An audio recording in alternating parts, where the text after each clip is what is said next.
Hello दोस्तों, कैसे हैं आप लोग।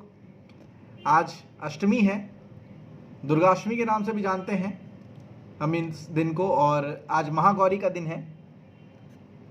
शैलपुत्री, ब्रह्मचारिणी, चंद्रघंटा, कुष्मांडा, स्कंद माता, कात्यायनी, कालरात्रि और आज महागौरी का दिन है।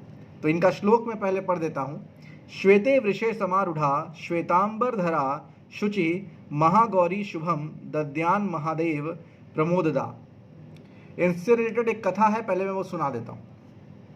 कथा ये है कि महादेव और माता पार्वती जब किसी कारणवश उनके बीच में कुछ प्रॉब्लम हो जाता है तो महादेव उनको कुछ बोल देते हैं, जिससे पार्वती जो है वो रूठ जाती हैं और वो चली जाती हैं किसी पर्वत पे और वहाँ पे कठोर तपस्या में लीन हो जाती हैं। और बहुत टाइम बीत जाता है इस चीज़ को, तो महादेव उनको खोजने जाते हैं कि कहाँ चली गई हो। और जब उनको देखते हैं तो वो भी शौक हो जाते हैं कि ये क्या, माँ बहुत कमज़ोर हो जाती हैं और तपस्या में लीन रहती हैं और बहुत उनका वर्ण जो है वो बहुत काला हो जाता है।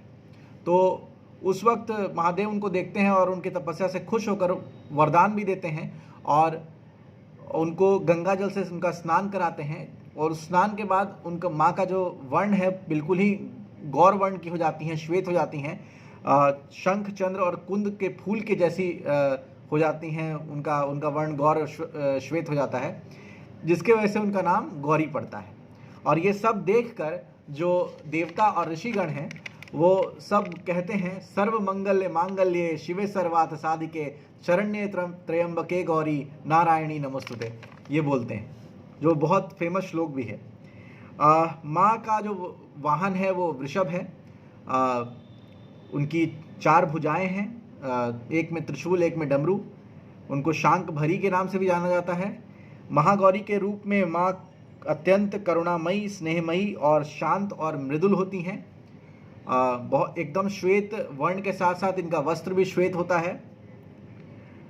मनुष्य वृत्तियों को सत्य की ओर प्रेरित करके असत्य का विनाश करती हैं। जब आप इनका उपासना करेंगे तो आपको असत्य से दूर कर असत्य का विनाश कर आपको सत्य की ओर प्रेरित करेंगी। इनकी कृपा से अलौकिक सिद्धियां प्राप्त होती हैं। इनके पूजन से सारी की सारी 9 दुर्गा में जितनी भी देवियां हैं, सारी की सारी देवियां प्रसन्न हो जाती हैं। अष्टमी के दिन जो महिलाएं हैं वो अपने सुहाग के लिए माता को चुनरी भेंट करती हैं। तो ये बेसिकली मैंने बताया कथा और महागौरी के बारे में जो ट्रेड्स है, जो उनकी उपासना से क्या होता है नहीं होता है, ये मैंने बता दिया। तो महागौरी का बिल्कुल उपासना कीजिए और बिल्कुल ही माता के रूप में हैं और बहुत शांत और बिल्कुल ही मृदुल और बहुत स्नेहमयी होती हैं। तो आपको अपने पुत्र और पुत्री की तरह एकदम आपको इसका फल देंगी।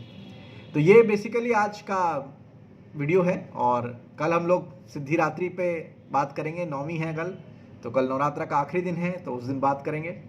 तो चलिए, इसी के साथ आज की वीडियो की समाप्ति होती है। हर हर महादेव, राधे राधे।